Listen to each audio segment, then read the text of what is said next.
بسم اللہ الرحمن الرحیم۔ روداد بر صغیر، ہندوستان کی تاریخ، 10واں حصہ۔ زمین عامل پیدائش ہونے کی وجہ سے ملک کی معیشت کی تعمیر و ترقی میں بنیادی حیثیت رکھتی ہے، کیونکہ روزمرہ کے استعمال کی اشیاء خوردنوش اور مصنوعات کے لیے خام مال زمین ہی سے حاصل کیا جاتا ہے، اور اس کے لیے ضروری ہے کہ اسے قابل کاشت بنا کر اس کی زرخیزی میں اضافہ کیا جائے اور زراعت کو ایسے مقام تک پہنچا دیا جائے کہ بین الاقوامی سطح پر دوسرے ممالک کی نسبت فی ایکڑ اوسط پیداوار زیادہ ہو۔ لیکن یہ اسی صورت میں ہو سکتا ہے کہ کاشتکار کی حوصلہ افزائی کی جائے اور اسے معمولی لگان وصول کیا جائے۔ بر صغیر کے مسلمان سربراہوں نے ایسا ہی کیا۔ چند تاریخی شہادتیں ملاحظہ کیجیے۔ زمین کی زرخیزی۔ تھارٹن اپنے سفر نامے میں لکھتا ہے، یہاں کی زمین نہایت زرخیز تھی جس سے فصل خوب پیدا ہوتی تھی۔ معمولی لگان۔ فاہین چینی نے اپنے سفر نامے میں لکھا ہے، یہاں کی رہائش نہایت خوشحال اور فارغ البال ہے، کسی قسم کا مالیہ یا محصول ادا نہیں کرنا پڑتا، اور نہ افسروں کی ڈالی ہوئی رکاوٹیں ان لوگوں کے کاروبار میں حائل ہیں جو سرکاری زمین جوتتے ہیں، وہ پیداوار کا بہت تھوڑا حصہ بطور لگان ادا کرتے ہیں۔ لیبر پارٹی کا مؤسس مسٹر جی کارہاڈی اپنی 1909 میں شائع شدہ کتاب انڈیا میں لکھتا ہے، عام طور پر دعویٰ کیا جاتا ہے کہ برطانوی حکومت کے ماتحت ہندوستان کے کسانوں کو اس سے بہت کم لگان ادا کرنا پڑتا ہے جو سلطنت مغلیہ اور دوسرے بادشاہوں کے زمانے میں ادا کرنا پڑتا تھا۔ اس دعوے کی تردید کئی طرح کی جا سکتی ہے، لیکن اس مقام پر صرف چند اعداد و شمار پیش کیے جاتے ہیں تاکہ دروغ گوئی اور غلط بیانی کا اندازہ ہو جائے۔ 1810 میں ممبئی برطانیہ کے زیر حکومت آیا۔ اس وقت حالت یہ تھی کہ اس کے حکمرانوں کی طرف سے صوبے کے تمام کاشتکاروں سے لگان میں صرف 80 لاکھ روپیہ کا مطالبہ کیا گیا تھا۔ اس زمانے میں لگان وصول کرنے کا طریقہ یہ تھا کہ کسان سے اس کی پیداوار کا خواہ پیداوار اچھی ہو یا بری 1/4 یعنی چہارم حصہ لیا جاتا تھا۔ اس طرح اگر فصل اچھی ہوتی تو حکومت کا کاشتکاروں کے ساتھ فائدہ ہوتا، اور خشک سالی کے زمانے میں جتنا کاشتکاروں کا نقصان ہوتا اسی تناسب سے حکومت کو نقصان ہوتا۔ لارڈ میکا کہتا ہے، مشرقی ممالک میں بنگال باغ ارم یعنی نہایت دولت مند ملک سمجھا جاتا تھا۔ اس کی آبادی بے حد اور بہت زیادہ بڑھتی تھی۔ غلگی افراد سے دور دراز کے صوبہ جات پرورش پاتے تھے۔ ان شہادتوں سے ہر آدمی اس حقیقت کو تسلیم کرنے پر مجبور ہو جاتا ہے کہ خاندان مغلیہ کے سربراہوں نے بر صغیر کی زراعت کو تیزی کے ساتھ فروغ دینے کے لیے ایسے زرعی قوانین وضع کیے کہ ترقی کی راہ پر گامزن صنعت کے لیے خام مال اور عوام کے لیے خوراک کی بہم رسانی نہایت آسان ہو گئی۔ اس سے عوام اور کسانوں کو بے پناہ حوصلہ افزائی ہوئی اور زراعت کی ترقی کے لیے وسیع تر راہیں کھل گئیں، کیونکہ نہ تو کاشتکار ٹیکسوں کے بوجھ تلے دبا ہوا تھا اور نہ ہی اس کی پیداوار منڈیوں میں کوڑیوں کے مول فروخت ہوتی تھی۔ یہی وہ اصول ہیں جو پیداوار بڑھانے میں جذبہ مسابقت پیدا کرتے ہیں، اور یہ جذبہ ترقی متمنی قوم میں پایا جانا بہت ضروری ہے۔ اب بات کرتے ہیں انگریز کی آمد کے بعد کیا ہوا۔ پہلے تو ظالم انگریز نے بر صغیر کی صنعت و حرفت کو تباہ و برباد کیا۔ اس کے بعد اکثریت کو اس لیے زراعت پیشہ بنا دیا کہ یہاں سے خام مال لے جا کر انگلستان میں مصنوعات تیار کی جائیں، اور ایسا ہی ہوا۔ لیکن بعد میں اسے باشندگان بر صغیر کا زراعت پیشہ ہونا بھی ایک آنکھ نہ بھایا، اور رفتہ رفتہ یہاں کی زراعت کو بھی فنا کے گھاٹ اتار دیا، اور نتیجہ یہ ہوا کہ بر صغیر کی فی ایکڑ اوسط پیداوار دوسرے ممالک کے مقابلے میں بالکل کم ہو گئی، اور غلے کی پیداوار میں کمی کے سبب اشیاء صرف اور ضروریات زندگی مہنگی ہو گئیں۔ مسٹر آر سی دت لکھتا ہے، ہندوؤں اور مغلوں کی حکومت میں جس حساب سے لگان لیا جاتا تھا اس سے بہت زیادہ باوجود افلاس بڑھ جانے کے اب وصول کیا جاتا ہے۔ 1793 سے 1822 تک سرکار نے بنگال کے زمینداروں سے 90% اور شمالی ہند میں 80% لگان وصول کیا۔ بنگال کے آخری نواب نے اپنی حکومت کے آخری سال 1764 میں 8,17,05,520 روپے وصول کیے تھے، لیکن بنگال، بہار، اڑیسہ کی سلطنت حاصل کرتے ہی ایسٹ انڈیا کمپنی نے 1994 میں لگان کی رقم 26 کروڑ 8 لاکھ روپے کر دی۔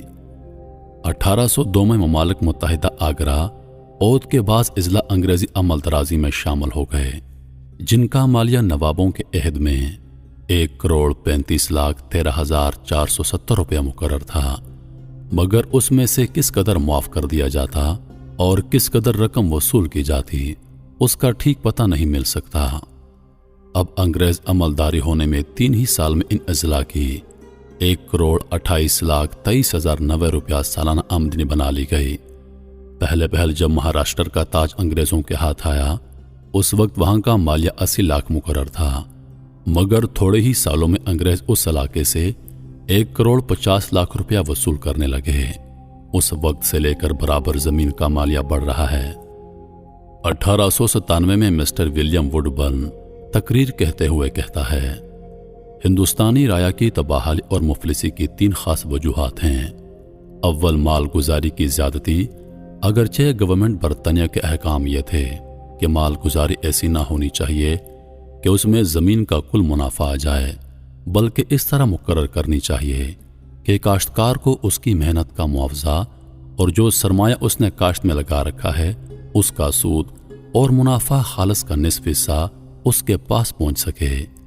لیکن یہ بات خود ہندوستان کے حکام تسلیم کر چکے ہیں کہ ان ہدایات پر ہندوستان میں کبھی عمل درآمد نہیں ہوا۔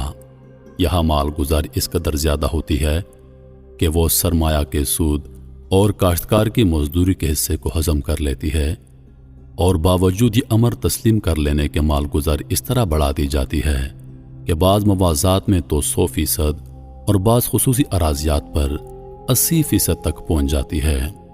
دوسرا خاص سبب رعایا کی تباہی کا یہ ہے کہ وصولی لگان اور مال گزاری کا طریقہ نہایت سخت ہے، جس کی روح سے ایک مقررہ سالانہ رقم وقت معینہ پر وصول کی جاتی ہے، اور خراب فصلوں میں جو نقصان ہوتا ہے اس کا بوجھ کاشتکار پر ڈالا جاتا ہے۔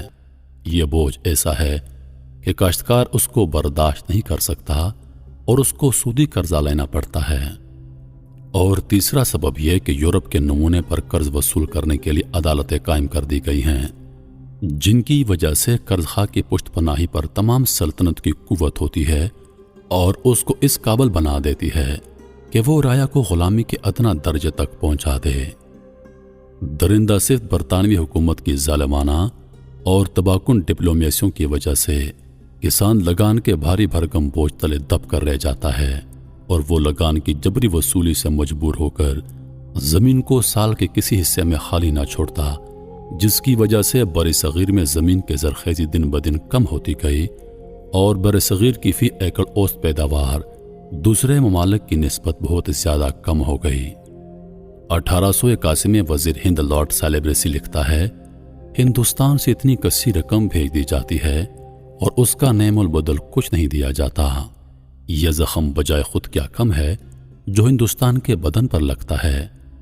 اگر خون ہی بہانا ہے تو چھری جسم کے اس حصے میں گھونپنی چاہیے جہاں لہو بہت زیادہ کافی ہو، نہ کہ دیہاتی رقبوں میں جو پہلے ہی سے خون کی قلت کی وجہ سے ناتواں ہو رہے ہیں۔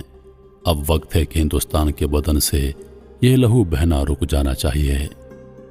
مسٹر جی کرہاڈی لکھتا ہے، کاشتکار سے سالانہ ایک مقررہ رقم وصول کر لی جاتی ہے اور اس کا کوئی لحاظ نہیں رکھا جاتا کہ فصل خراب ہو یا پھر اچھی، اور خرابی پیداوار کے باعث کاشتکار اس قابل بھی ہے کہ وہ لگان ادا کر سکتا ہے یا نہیں۔ 1817 کے بعد سے جبری لگان کا طریقہ اختیار کیا گیا، جس کا نتیجہ یہ ہوا کہ 1823 میں لگان کی تعداد بڑھ کر 1 کروڑ 50 لاکھ ہو گئی، حتیٰ کہ 1875 میں لگان کی مجموعی رقم 4 کروڑ 80 لاکھ ہو گئی۔ ہندوستان میں ٹیکسوں کا 80% زمینوں کے لگان سے وصول کیا جاتا ہے۔